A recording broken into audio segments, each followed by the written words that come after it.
अपने लक्ष्य को इतना महान बना दो कि व्यर्थ के लिए समय ना बचे। कितनी अच्छी लाइन है और सच भी है।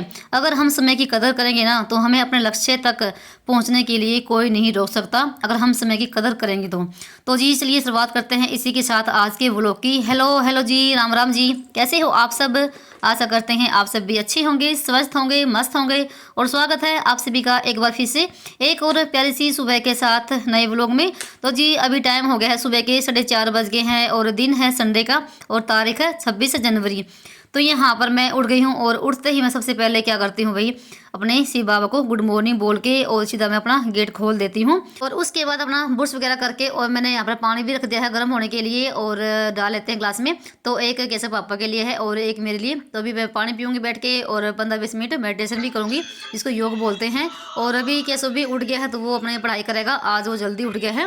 बस उसको मैंने उठाया है, क्या रात को ना बोल के सोता कह रहा था मम्मी मुझे भी उठाना, मैं भी अपनी पढ़ाई कर लूँगा। तो ये उठ गया है, ये अपना बार वाले कमरे में पढ़ लेगा और मैं यहाँ पर बैठ के करूँगी योग, जो कि मैं शिव बाबा को याद करती हूँ अपने लिए। भाई चाहे दिन में टाइम निकालो या ना निकालो, पर सुबह का टाइम ना 10-15 मिनट अपने लिए खुद के लिए टाइम निकालना जरूरी होता है। खुद के लिए नहीं, अपने भगवान के लिए टाइम निकालना होता है, क्योंकि वरना हम ना इतने कामों में बिजी हो जाते हैं अपने भगवान को भी हम भूल जाते हैं। पर जो सुबह का टाइम होता है ना, इतना देखो इतनी भाग दौड़ नहीं होती है सुबह के टाइम पे। अगर हम सुबह जल्दी उठते हैं तो उनके लिए 10 मिनट 15 मिनट तो देखो निकाल सकते हैं हम ना 24 घंटे में से। और जब हम भगवान को तब याद करते हैं जब हमारे ऊपर कोई मुसीबत आती है ना। पर ऐसा नहीं है, सुबह सुबह भगवान को याद करना भी बहुत ही ज़रूरी होता है। पर ना जब हम ना 10 मिनट भी अगर अपने भगवान को याद करेंगे ना शांति से बैठ के, हमारा जो दिन ना भाई इतना अच्छा जाएगा ना, आप क्या ही कहोगे। एक बहन का कमेंट था, बहन नहीं है सॉरी बेटी है शिवानी कुमारी, तो वो पूछ रही है कि आप ना वीडियो बनाने से पहले कितने बजे उठती थी। तो भाई वैसे मैंने कई बार बताया भी है, एक वीडियो मैंने बनाई भी थी इस पर। तो वीडियो बनाने से पहले मैं इसी टाइम पे उठती थी, 4-4:30 बजे में उठ जाती थी। एक तो जैसे ये किसी पापा काम पे जल्दी जाते हैं तो मुझे इनके लिए उठना ही पड़ता है, चाय रोटी बनानी पड़ती है। अगर रोटी नहीं खाते ना सुबह के टाइम पे, चाय तो देखो पी के जाते जाते हैं, तो इसलिए फिर मुझे जल्दी उठना पड़ता है। एक तो ये कारण ये हो गया। और 2017 में मैं ज्ञान में आई थी, यानी कि मैं ओम शांति में जाने लगी थी। तो भाई तब से मैं और आज तक 2017 से लेके 2025 से लग गई है, तो मैं तब से लेके आज तक जल्दी उठ रही हूँ। तब ये था जैसे मैं वीडियो नहीं बनाती थी, वीडियो तो मैं अभी लगी हूँ 2022 में बनाने। तब मेरा ये था जैसे कि पापा को चाय रोटी बना के और मैं झाड़ू वगैरह लगा के नहा धो के फ्रेशनेस हो गए, तो एक कप चाय का पी के और मैं 6-5:30 बजे के आसपास में ओम शांति में जाती थी। और आती थी मैं 1 घंटे के बाद, वहाँ पर जैसे मुरली शुरू होती है सुबह के टाइम पे, मुरली सुन के 6:30 बजे तक मैं आ जाती थी। और आने के बाद बच्चों के लिए चाय नाश्ता बनाती थी। तो मेरा ये था रूटीन सुबह का। और मुझे इतना पहले पता भी नहीं था, जैसे ज्ञान में आने से पहले भी क्या अमृत वेला क्या होता है, बाबा को कैसे याद करते हैं, कुछ भी मुझे पता नहीं था। पर यह था मैं सुबह जल्दी उठ जाती थी और अपने काम में लग जाती थी। पर तब से लेके आज तक मुझे जल्दी उठना अच्छा लगता है। और जैसे ना आजकल के बच्चों को ये भी नहीं पता होता कि अमृत वेला क्या होता है, ब्रह्म मुहूर्त किसको बोलते हैं। तो भाई हमें अपने बच्चों को भी बताना बहुत ज़रूरी होता है। तो मैंने केशव श्लोक को भी एक दिन पूछा, अभी जैसे कुछ दिन पहले ही, मतलब कि 2-3 महीने पहले ही, कि ब्रह्म मुहूर्त किसको बोलते हैं। श्लोक को पूछा मैंने, केशव को तो पता है, पर केशव कहने लगा ब्रह्म मुहूर्त क्या होता है। फिर मैंने उसको बताया अच्छे से कि ब्रह्म मुहूर्त ना सुबह के टाइम को बोलते हैं, और ब्रह्म मुहूर्त का टाइम होता है सुबह 4 बजे से लेके और 5 बजे तक का। तो भैया हमें ना अपने बच्चों को बताना चाहिए कि ब्रह्म मुहूर्त क्या होता है। और ब्रह्म मुहूर्त को ही बोलते हैं अमृत वेला, जो सुबह का सबसे बेस्ट टाइम होता है 24 घंटों में से। तो इसी को ना बहुत ही महान समय बोलते हैं। इसमें जैसे देव देवता भ्रमण करते हैं और भगवान को याद करने का भी सबसे बेस्ट टाइम होता है, अपने काम शुरू करने का भी सबसे बेस्ट टाइम होता है। तो भाई आपको जवाब मिल गया होगा। और बहुत अच्छी बेटी है, बहुत अच्छे कमेंट करती है। तो भाई मेरा ये था, वैसे मैंने पहले भी बताया है आपको। तो भाई मेरा उठने का यही टाइम होता है। ये मत सोचना कि मैं वीडियो बनाने के लिए जल्दी उठती हूँ, और जैसे वीडियो बनाने लग गई हूँ तो उसके लिए थोड़ा सा और भी पहले उठना पड़ता है, 10 मिनट पहले। जैसे एक तो हम नॉर्मल काम करते हैं, उसके लिए जैसे हम 10 मिनट लगती है, और वीडियो बनाने में ना 15 मिनट लग जाती है उसी काम को करने में। तो भाई मुझे सुबह जल्दी उठना अच्छा लगता है। और आपसे बातें करते करते दिन निकला है भाई, और मैंने अपना काम भी कर लिया है लगभग सुबह का घर का। और फिर लगी थी मैं नाश्ते की तैयारी करने के लिए। नहा धो के पूजा वगैरह भी कर ली है, और सब्जी भी मैंने कट कर ली, जो कि बनाऊंगी मैं रोटी बनाने के बाद में। यहाँ पर चूल्हे में आग से लगा ली है, और मैं लगी थी रोटी बनाने के लिए। तो संडे का दिन था, तो उस दिन जा रहे हैं अपने स्कूल में, क्योंकि 26 जनवरी के दिन स्कूल में प्रोग्राम था और केशव ने भाग ले रखा है। और साथ में जा रहा है श्लोक भी। मैं ना इसको मना कर रही हूँ कि तू रहने दे, पर कह रहा नहीं मुझे भी जाना है, मुझे भी देखना है, और ये दोनों अपना से निकल जाएंगे। तो भाई यहाँ पर दाल ना रात की रखी हुई थी, तो कह रहे मम्मी हमें दाल ही खानी है। तो सब्जी तो मैं बाद में बनाऊंगी रोटी बनाने के बाद, क्योंकि खा तो रहे नहीं और ना ही फिर से टिफिन लेके जा रहे हैं।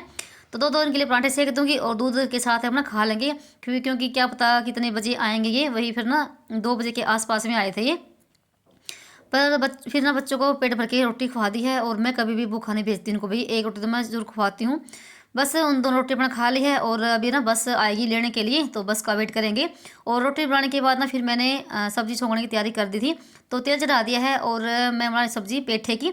जो लंबा पेठा होता है ना वो है ये। तो वैसे तो मैं गोल वाला पेठा लेकर आती हूँ, पर अब की बार ना लंबा वाला लेकर आए थे। तो बिल्कुल कच्चा था। और मैं ना जब पेठे सब्जी बनाती हूँ ना, तो उसमें प्याज डालती हूँ और ना ही लहसुन डालती हूँ। बगैर लहसुन प्याज की डालती हूँ, सिर्फ ना जो मेथी होती है ना वो दाने वाले, उसका ही तड़का लगाती हूँ।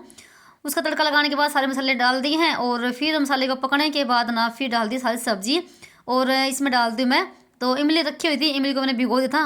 और उसके बाद इमली को मैंने इसमें डाल दिया छलनी के साथ छान के। साथ में डाल देंगे हम गुड़। तो खट्टी मीठी सब्जी अच्छी लगती है पेठे की, चाहे वो गोल बने चाहे वो लंबा वाला बने।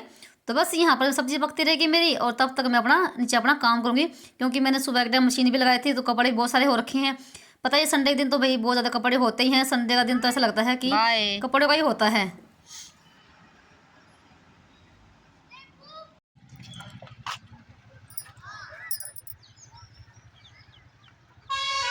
केशव और श्लोक के जाने के बाद ना आपसे मैं कम से कम 1 डेढ़ घंटे के बाद मिल रही होंगी। तो कपड़ों का काम निपटा है, पहले तो कपड़े धोए हैं, और जैसे पानी भी आया हुआ था, तो बर्तन भांडा पोछा लगाया है, नीचे की साफ़ सफाई मेरी हो चुकी है। तो यहाँ पर देख सकते हैं कपड़े कितने सारे और रखे थे। एक तो ना बच्चों के ज़्यादा हैं, तो दोनों ड्रेस हैं, और जैसे वाइट वाली और ये नीले रंग की, और इनके ब्लेजर इनर सारी ही हैं, क्योंकि वहाँ जो घर के कपड़े पहन के गए हैं। और साथ में जैसे ना मुझे और भी अपने काम करने हैं एक्स्ट्रा। एक तो मुझे गेहूँ धोनी है, जैसे 1 हफ्ते के आसपास का हो गया होगा। धूप ना बहुत तेज़ वाली निकलती है। ऐसी धूप ना भाई फरवरी मार्च में भी पड़ती है, और ये वाली धूप ना भाई जनवरी में पड़नी शुरू हो गई है। ऐसा लगता है कि जल्दी ही गर्मी आ गई है। इतनी तेज़ धूप पड़ती है ना दोपहर तक, तो ना धूप में भाई बैठ नहीं सकते हैं। तो यहाँ पर मेरे कपड़े सूखते रहेंगे, और फिर साथ में जैसे मुझे गेहूँ धोनी है, और गेहूँ धोंगी कपड़े सुखाने के बाद, और फिर मुझे दोपहर की खाने की तैयारी भी करनी है। और तब तक केशव के पापा भी आ जाएंगे। जैसे सब्जी तो मेरी बन चुकी है, मुझे रायता और बनाना है। वो भी मैंने बथुआ का रायता बनेगा, तो मैंने बथुआ भी उबाल लिया है। तो यहाँ पर देख सकते हैं 2 तार भर गए हैं, और दीवार पे भी सुखा दिया है। पर जैसे इतनी धूप में ना भाई कपड़ों की टेंशन मिट जाती है, कपड़े जल्दी सूख जाते हैं। तो बस कपड़े मेरे धुल चुके हैं। तो सबसे ज़्यादा तो टेंशन कपड़ों की रहती है, और इनके सूखने के बाद फिर प्रेस करने का नंबर भी आता है। तो आज तो पूरा दिन कपड़ों का ही रहेगा। तो यहाँ पर देखो सब्जी मेरी बन चुकी है, तो मैंने बीच में ना सब्जी को भी ऐसे फेर दिया था। तो सब्जी हमारी धीमी धीमी आंच पे पकती रही, और चूल्हे की सब्जी तो भाई एकदम मस्त ज़बरदस्त होती है। और उसके बाद फिर मैंने गेहूँ निकाली है, जो कि मुझे धोनी है अभी। तो सुबह की धोई हुई ना थोड़ी बहुत तो सूख जाएगी, और जैसे आजकल के मौसम में तो देखो 2 दिन लग जाएंगे, 2-3 दिन लग जाएंगे। पर धूप ना बहुत तेज़ वाली पड़नी शुरू हो गई है। जैसे कि आपको पता ही है, तो मैं धोकर ही पिसना करवाती हूँ, मतलब आटा पिसवाते हैं। और जैसे सर्दी होने से पहले ना मैंने 2-3 कट्टे पहले ही मतलब कि गेहूँ की सुखा लिए थे, जो कि अभी 2 महीने हमारे चल गए थे, 2-3 पीसने लगा लो। तो बस वो सारी गेहूँ ख़त्म हो गई है, और बस ये सूख जाएगी, धो के सुखाऊंगी। अगर लगातार धूप निकलती रही तो इसके बाद ना फिर और भी मैं सुखाऊंगी एक्स्ट्रा करके। तो बस यहाँ पर तसले में डाली गेहूँ, और इस तरीके से मैं धो रही हूँ। तो बहुत सारा जैसे कूड़ा कबाड़ा निकलता है, और धोने से ना जल्दी पिसना भी बन जाता है, और हमारा आटा ना भाई एकदम मस्त बनता है, और रोटियाँ बहुत ही अच्छी आती हैं धुली हुई गेहूँ की। और यहाँ पर जो छलनी है ना, इसमें से मतलब पानी निचोड़ के और पल्ली पर डालते रहूँगी। तो मैंने पल्ली बिछा ली है, तो मैं हर बार ऐसे ही पिसना करती हूँ। देखो जिस तरीके से मैंने छलनी में डाल दिया है, जो भी है ना इसमें पानी सारा निकल जाएगा। और इस तरीके से अगर गेहूँ धोते हैं ना, तो जल्दी सूख भी जाती है हमारी। तो मुझे गेहूँ धोने में देखो आधा घंटा लग गया था, और टंकी से पानी ले रहा ना भाई बहुत ज़्यादा ठंडा भी था।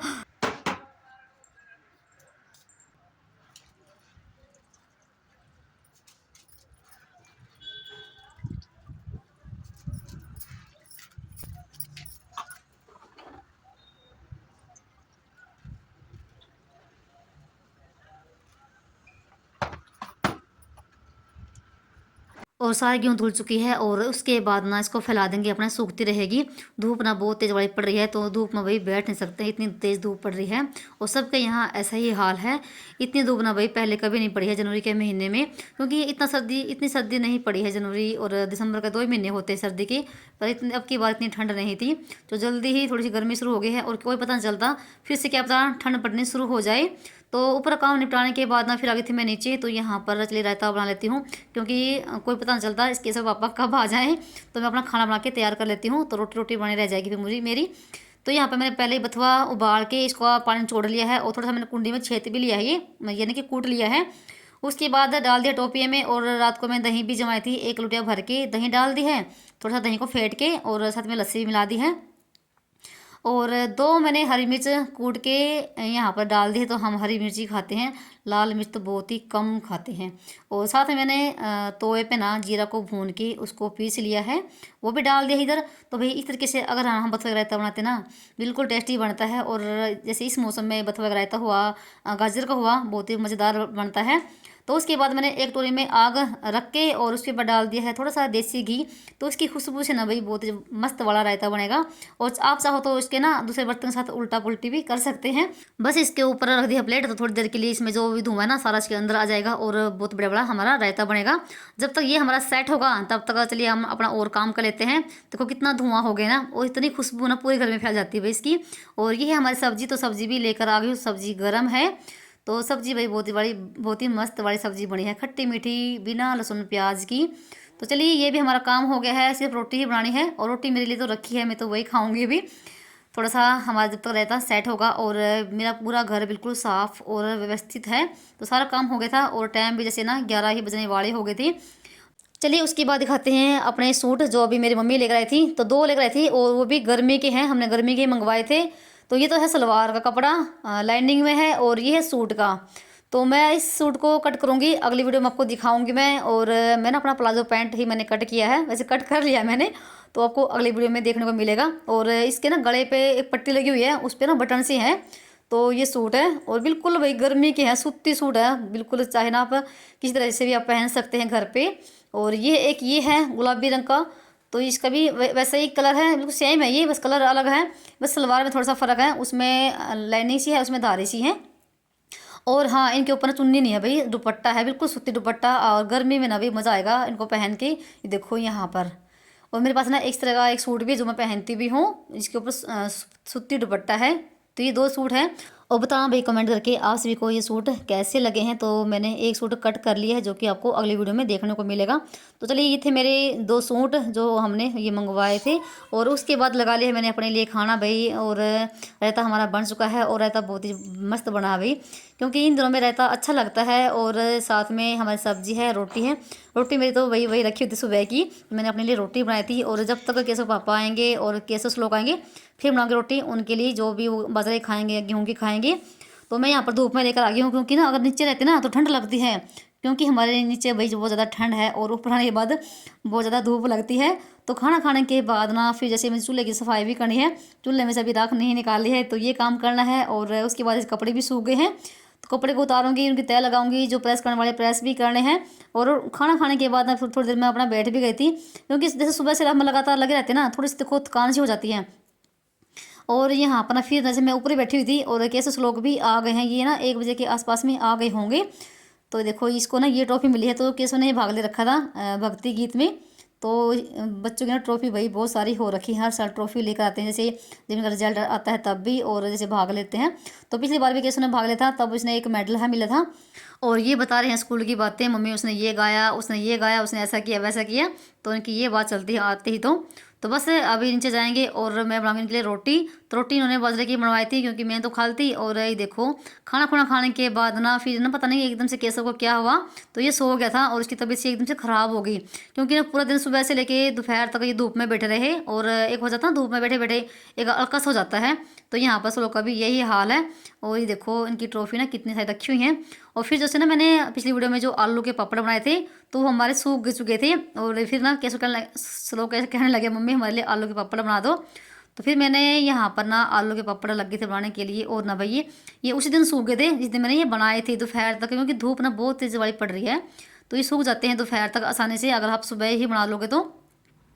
और देख सकते हैं यहाँ पर ना कितने बड़े बड़े बने हैं और करारे भी बने हैं, और चाय के साथ आप कैसे भी खा सकते हैं। और आजकल तो भाई आलू बिल्कुल सस्ते हो रखे हैं, 100 के 8 किलो दे रहे हैं, तो आप ना इनको बना के स्टोर करके भी रख सकते हैं, जब मन करे तब इनको खा लें। और जितना भी हो सके ना मार्केट की चीज़ों से जितना बचोगे ना उतना ही अच्छा रहेगा, क्योंकि हमें नहीं पता होता भी मार्केट में जो चीज़ आती हैं खाने के लगा लो कुछ भी, जैसे ये पैकेट वाली आती हैं, कैसे बनती हैं कैसे नहीं बनती, क्या हम उसको देखने तो जाते हैं देखो। तो जितना हो सके अपने के हाथों से बनाओ और खाओ। तो ये यहाँ पर ये हमारे आलू के पपड़ बन चुके हैं, और मैंने इतने ही बनाए थे इन दोनों के लिए, तो बस। और ये बाकी ये रखे हुए हैं, तो देखते हैं थोड़े से और बना के रखेंगे, और थोड़े से इनके ऊपर डाल दिया है इस लोग ने नमक और थोड़ी सी मिर्ची। तो ये था हमारा आज का वीडियो। चलिए मिलते हैं एक और नए ब्लॉग में, तब तक के लिए बाय बाय, राम राम जी।